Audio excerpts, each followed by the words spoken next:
Thanks for watching Four Color Commentary. I'm Mark Allen, and I am answering a video tag from Metarog, who was tagged by a comic bookworm. And this just to answer 10 comic book community, they called them newbie questions, but I think just general questions to get to know people in the community. So I'm going to answer that, and I'll basically just say I'll take the easy way out, the way Metarog did. If you see this video, you are tagged, okay? And I'll put appropriate links in the description. But okay, so just 10 questions. First of all, why did you start a comic book channel? I have been collecting comic books since I was a kid. Read my first one, or had my first one read to me, probably I don't know, 6 years old, 5 years old, somewhere in there. And but when I began to watch YouTube videos about comics, which is just kind of a logical progression once the internet came along and once YouTube came along, eventually you find out, well, there's comic book channels, and I just thought it'd be fun. I always like to talk, and I always like to talk about comics, and so it was just kind of a natural. But this is, what are some fun and unique things that you can bring to the comic book community? I'm not sure.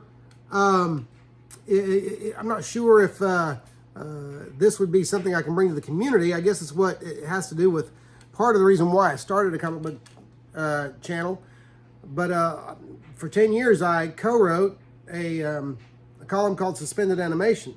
It's a nationally syndicated column in newspapers and the internet. Owned by a guy named Michael Vance, a good friend who was an independent comic book creator, as well as author, and wrote a great book on the American Comics Group, which was reprinted with pictures by Alter Ego magazine. There you go.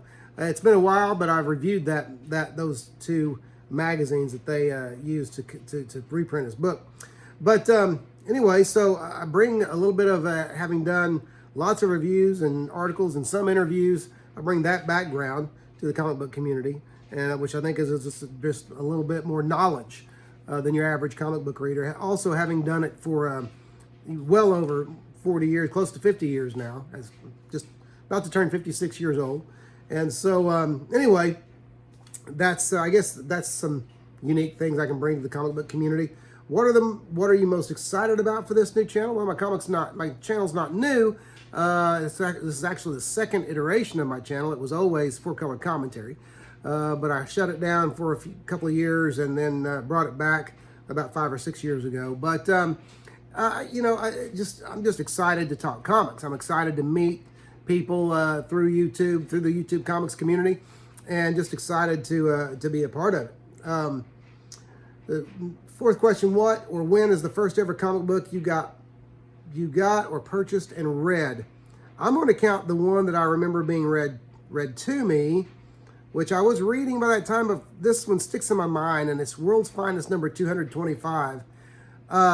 It was an issue that had a story called something about Satan's children, and I just remember this image on the cover of Superman trying to rescue Batman, while these possessed-looking children. I remember as a kid thinking of them as vampire children. But it was just chilling to see them going after Batman. And but my mom actually read parts of that comic to me. But I also remember early on in my comic book career, I remember being very impressed with John Byrne. Was the first artist that made a real impression on me. I believe that became a recognized artist in my hobby, to myself. His Iron Fist, one early Ghost Rider issue, and so you know, as far as the ones I can remember earlier on, that I remember those. What kind of comic books do you like to collect or read? I would have before said a little bit of everything. It is leaning more towards Bronze Age and before, with Silver and Bronze Age being the sweet spot in there. Some of the Golden Age comics, I love collecting them, and I do read them, but they are more simplistic, most of them. The comic strips of the Golden Age are actually a little more sophisticated in a lot of ways than comic books were. So again, some of them, especially the adventure strips and crime strips such as that. But I like to read Golden Age, Silver Age, Bronze Age, some Modern Age and Copper Age, or Copper Age and Modern Age, because there are those stories that made an impression on me and that I'll always hang on to. But I'm not buying any, and I haven't for a couple of years now, bought any new comics. And I they just don't hold my interest, especially, and considering the price point of new comics these days, they better hold your interest. They better learn to hold the reader's interest again if they want to keep selling comics. What kind of, let's see, have you ever speculated on a comic book? If not, why not? If so, what was your speculation book and why? I've actually speculated on a lot of comics, but let me be specific about that. That's, first of all, it's not my first, that's not the part of the hobby that I love. And I'm on record with videos I've done about collecting what you love, not what's hot. That's if a person is in the hobby collecting what is hot or trying to go after what is hot, they don't love the hobby. They're not truly enjoying the hobby for what it is. They're not truly enjoying the art form, and comics are art. But I have speculated when I've found books that I believed were going to be big, for some reason, for either for a good story, for good art, or an important character, or a character that I believe would be important. But here's the thing, I've failed at that more than I've succeeded, because it seems that less and less these days does good story matter. Good stories seem to matter less and less. The development of good characterization seems to matter less and less. What matters seems to be a particular variant cover or the first appearance of a character. Now, if you want to call this thing speculating, then I've speculated a lot. What I have done, and this is what I'm talking about, and people who watch my channel know this, I'll buy dollar comics, and if I see comics that I know I can flip, and in the dollar box, I'll grab them and I'll flip them so that I can continue to support my hobby without taking it out of our family checking account. That's been my stance for quite some time now, years. I like my hobby to sustain itself, and not in any kind of a business way, but just in a way of sustaining the hobby. But if that's considered speculating, then okay, I have. But speculating to me is taking a guess on a particular comic that it's going to be hot, and getting one or more of them just for that resale. I don't do much of that anymore, and I never was really that good at it. Okay, do you collect slab, raw, or both? Why or why not? No slabs. I just can't get comfortable with it. I'm very tactile. I like the feel and the smell of the comic, especially the old newsprint comics. I can still smell an old newsprint comic, and my mind immediately goes back to the very first comic book shop I ever went into in Tulsa, Oklahoma. I was just probably 11, 12 years old, and my dad and uncle took me into one, and I just remember being just amazed. And to this day, smelling that newsprint of an old comic takes me back to that moment. And so very cool stuff there. And the thing about it is, fewer and fewer comic shops smell like that anymore, because fewer and fewer comic shops are carrying comics old enough to have been made of newsprint. And, and even if they do carry the old newsprint comics, they carry enough of the ones with the newer paper, from the Baxter paper on up to whatever they use these days, that the smell is gone. You've got more of an acrid chemical-like smell to the comics. And so, or a bookstore smell. Bookstore smell is not the same as a comic book smell. So anyway, that's, I don't, plus CGC has taken some hits lately. I think they're addressing the issue as far as what happened to the case that opened and comic got damaged and all of that. I don't know the details, but I know that they're a business and they'll address that. But I just also there's something about, as I'm thinking about, something about being able to use some heat and unseal the case and all of that kind of stuff. But to me, a comic book is to be read and enjoyed.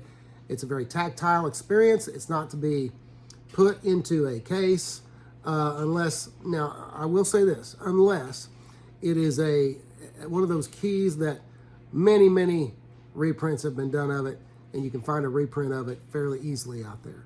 I get that the major keys of this hobby are, get encapsulated and sold and that kind of thing. They are, they're worth a lot of money. I get that. But for me, that's not what the hobby's about. The hobby is about enjoyment and, the touching and the reading and the smelling and just the tactile experience of it all. I took too long on that one. But anyway, so that is all to say, I collect raw books, and that's it. Have you ever traded comic books? If not, why not? If so, what was the first trade you remember? I traded comic books so early as a kid, because my generation did that I don't remember the first comic book I traded. I do know, and I can't remember right off the bat. I could look it up real quickly as I'm on the computer here.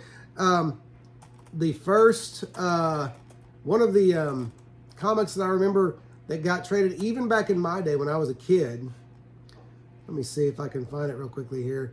Yeah, Marvel 2-in-1 Annual number 2, the original one, the one with the Thing and Spider-Man and Thanos, and that was one even back in my day. I mean, I know it's a big comic now because of the Infinity Stones and Thanos and the Marvel movies, but that annual was big when I was a kid, and you could get, you could trade that one if you want, or if you wanted to trade that one, if you wanted to trade for that one, it would cost you 3 or 4 regular size comics because the story was so good, the art was so good, the cover was so amazing, and so like I said, I don't remember specifically. I'll take that back.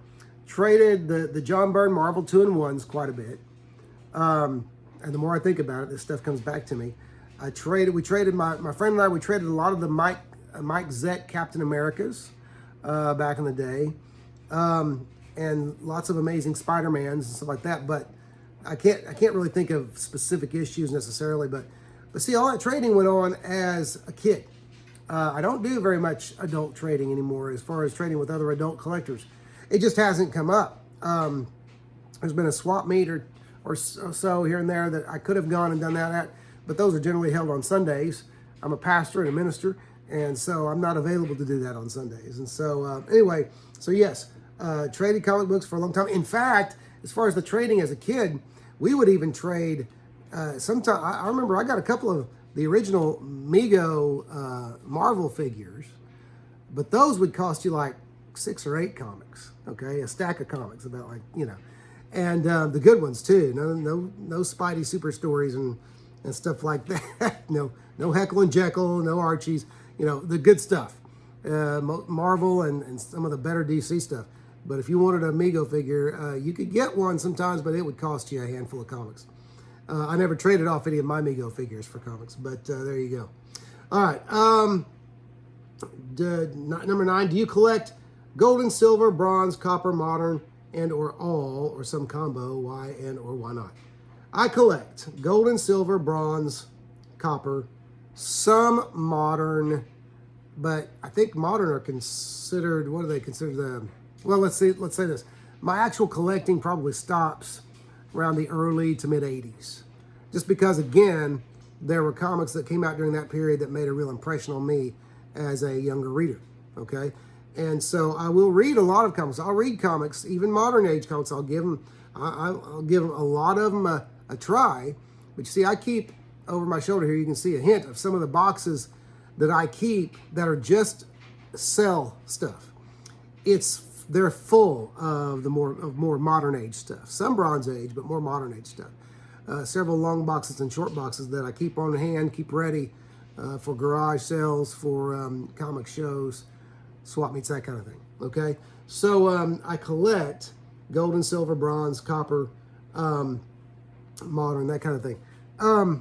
Now, just to give you a little insight into my collecting, I will, at different times, I think this is true for most collectors, I'll start to collect different niches, whatever. And I just recently started hunting for, and to just tell you how early I am in this, I don't have any yet. I've just recently started searching for comics with covers done by Kevin Eastman that are not Teenage Mutant Ninja Turtle related. He's done a few other comics. He's done some Marvel covers out there. He's done some, I'm just on covers. He's done some other independent covers out there, again, with nothing to do with the Turtles. And so those I've started seeking out.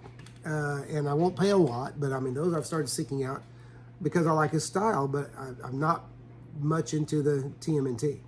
But so that gives you an idea of different niches within the hobby that sometimes I like to, just for fun, go after and for enjoyment of the art aspect. All right, and the last question. Tell us about your first comic book with your first personal story tied to it. That's a tough one. Because, again, I remember several early comic books. I don't know if I can narrow it down to a first comic book with first personal story, but I would go right back to World's Finest 225.